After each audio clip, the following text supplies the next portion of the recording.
कहानियों की क्यारी में आज की कहानी है पंचतंत्र की कहानी स्वजाति प्रेम। एक वन में एक तपस्वी रहते थे। वे बहुत पहुँचे हुए ऋषि थे। उनका तपस्या बल बहुत ऊंचा था। रोज वह प्रातः आकर नदी में स्नान करते और नदी किनारे के एक पत्थर के ऊपर आसन जमाकर तपस्या करते थे। निकट ही उनकी कुटिया थी जहाँ उनकी पत्नी भी रहती थी। एक दिन एक विचित्र घटना घटी।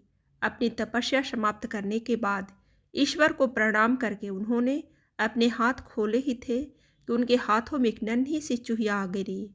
वास्तव में आकाश में एक चील पंजों में उस चूहिया को दबाए उड़ी जा रही थी और संजोगवश चूहिया पंजों से छूटकर गिर पड़ी थी। ऋषि ने मौत के भय से थरथर कांपती चूहिया को देखा। ऋषि और उनकी पत्नी के कोई संतान नहीं थी। कई बार पत्नी संतान की इच्छा व्यक्त कर चुकी थी। ऋषि दिलासा देते रहते। ऋषि को पता था कि उनकी पत्नी के भाग्य में अपनी कोख से संतान को जन्म देकर माँ बनने का सुख नहीं लिखा है। किस्मत का लिखा तो बदला नहीं जा सकता, परंतु अपने मुंह से यह सच्चाई बताकर वे पत्नी का दिल नहीं दुखाना चाहते थे। यह भी सोचते रहते कि किस उपाय से पत्नी के जीवन का यह अभाव दूर किया जाए। ऋषि को नन्ही चूहिया पर दया आ गई। उन्होंने अपनी आंखें बंद कर एक मंत्र पढ़ा और अपनी तपस्या की शक्ति से चूहिया को मानव बच्ची बना दिया। वह उस बच्ची को हाथों में उठाए घर पहुँचे और अपनी पत्नी से बोले, सुभागे, तुम सदा संतान की कामना किया करती थी। समझ लो कि ईश्वर ने तुम्हारी प्रार्थना सुन ली और यह बच्ची भेज दी। इसे अपनी पुत्री समझकर इसका लालन पालन करो। ऋषि पत्नी बच्ची को देखकर बहुत प्रसन्न हुई। बच्ची को अपने हाथों में लेकर चूमने लगी। कितनी प्यारी बच्ची है, मेरी बच्ची ही तो है यह, इसे मैं पुत्री की तरह पालूंगी। इस प्रकार वह चूहिया मानव बच्ची बनकर ऋषि के परिवार में पलने लगी। ऋषि पत्नी सच्ची माँ की भांति ही उसकी देखभाल करने लगी। उसने बच्ची का नाम कांता रखा। ऋषि भी कांता से पितावत स्नेह करने लगे। धीरे धीरे वे ये भूल गए कि उनकी पुत्री कभी चूहिया थी।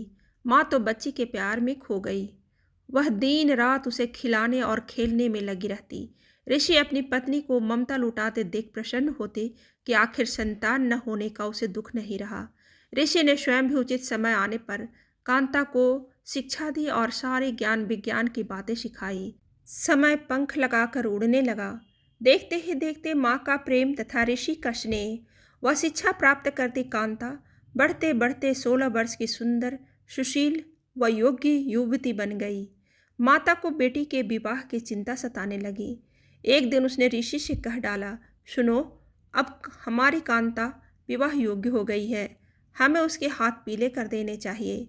तभी कांता वहां आ पहुंची। उसने अपने केसों में फूल गूंथ रखे थे, चेहरे पर यौवन दमक रहा था। ऋषि को लगा कि उनकी पत्नी ठीक कह रही है। उन्होंने धीरे से अपनी पत्नी के कान में कहा, मैं हमारी बिटिया के लिए अच्छे से अच्छा वर ढूंढ निकालूंगा।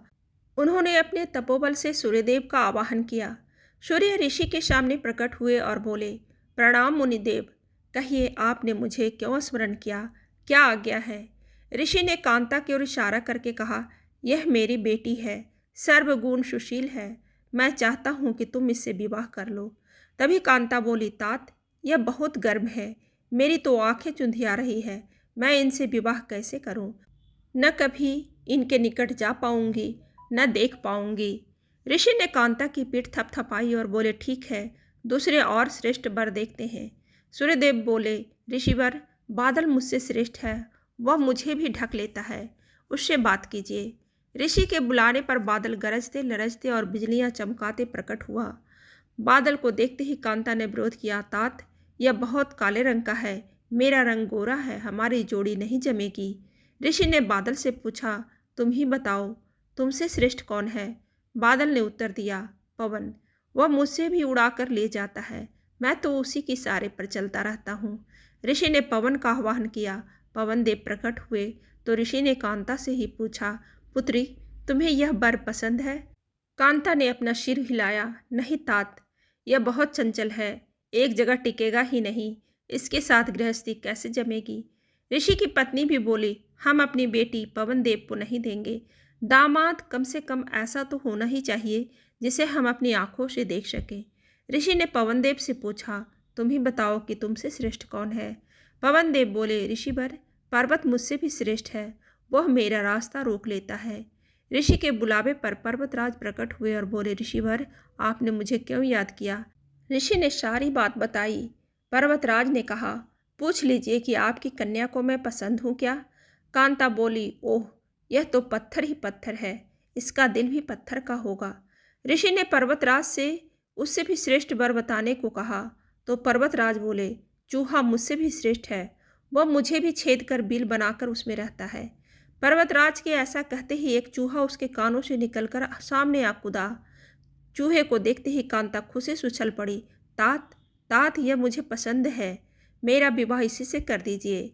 मुझे इसके कान और पूंछ बहुत प्यारे लग रहे हैं, मुझे यही वर चाहिए। ऋषि ने मंत्र बल से एक चूहिया को तो मानवी बना दिया, पर उसका दिल तो चूहिया का चूहिया ही रहा। ऋषि ने कांता को फिर चूहिया बनाकर उसका विवाह चूहे से कर दिया और दोनों को विदा किया। कहानी से सीख। जीव जिस योनि में जन्म लेता है उसी के संस्कार बने रहते हैं।